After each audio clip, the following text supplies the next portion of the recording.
Les Comores constituent un petit archipel au nord-ouest de Madagascar. Il figure sur la liste des pays les moins avancés avec un indice de développement humain encore très faible. Son économie dépend largement de l'agriculture, tout comme la sécurité alimentaire et la diminution de la pauvreté.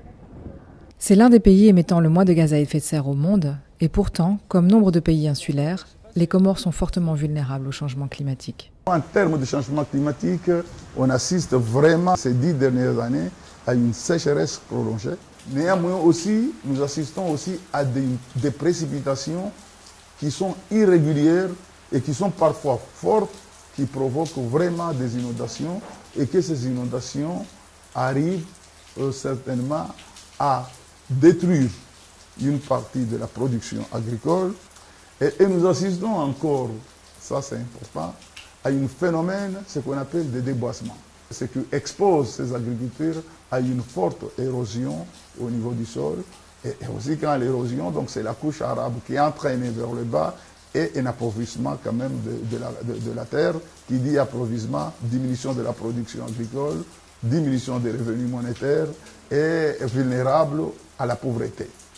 Face à ces problèmes, le gouvernement comorien a fait appel au Fonds mondial pour l'environnement et au PNUD pour l'aider à mettre en œuvre une stratégie au travers de programmes d'adaptation au changement climatique tels que le projet CRCCA. L'objectif est de diminuer la vulnérabilité des populations du secteur agricole. Une des solutions proposées consiste à former les agriculteurs par leurs confrères. Souley Assoumani est ainsi devenu un paysan formateur. Il a été sélectionné parce que c'est un paysan confirmé qui maîtrise les techniques résilientes au changement climatique et qu'il a adapté sa parcelle en conséquence.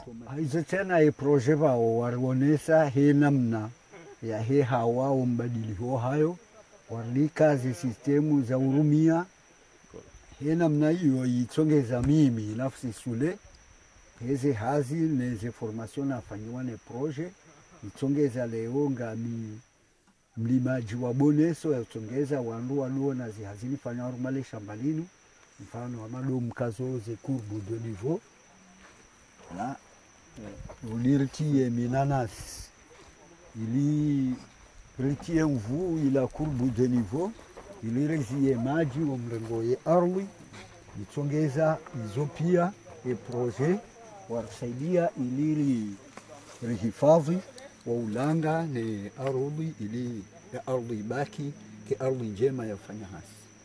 En effet, l'aménagement des parcelles en pente est essentiel pour limiter le ruissellement de l'eau. Les courbes de niveau sont matérialisées par la construction de murets ou la plantation de rangées d'ananas pour empêcher l'érosion du sol.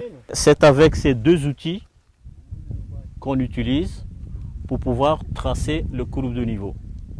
Là, on a un outil facilement vulgarisable qui est un lisimètre. C'est avec ça qu'on mesure le degré de la pente. Parce que vous voyez, une pente qui varie entre 0 à 10%, il faut que les courbes de niveau soient espacées de 12 mètres. Une autre adaptation est l'introduction de variétés résilientes, comme par exemple le manioc ici dénommé H52. Cette variété est très appréciée des producteurs car elle est jugée résistante à la maladie de la mosaïque. Le projet CRCCA a donc créé une pépinière où les boutures du manioc H52 sont multipliées puis redistribuées aux paysans.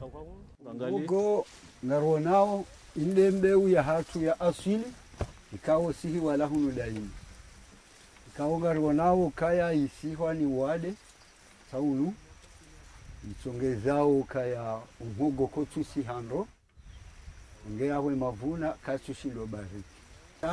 Abasaini ya projet ija ilisaidia iliwanike mbeu ya nyumeni ikao hakika kubalukange wanao no wale akasainu likafanya dauzo litanganya bazima na saunu kujasihwa hata mnawani mzima kangionono ukaya e couleur ya vert yenea ngiona imizia hao ngio rouge na yonde hedia hembeu mlungu ono kaya ivenuha mlungu one vuhi hoka unu wani wa mia ulo mwema ulo mwana.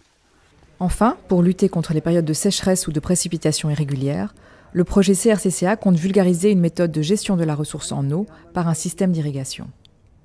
Nous sommes devant une infrastructure de collecte et de stockage d'eau de pluie.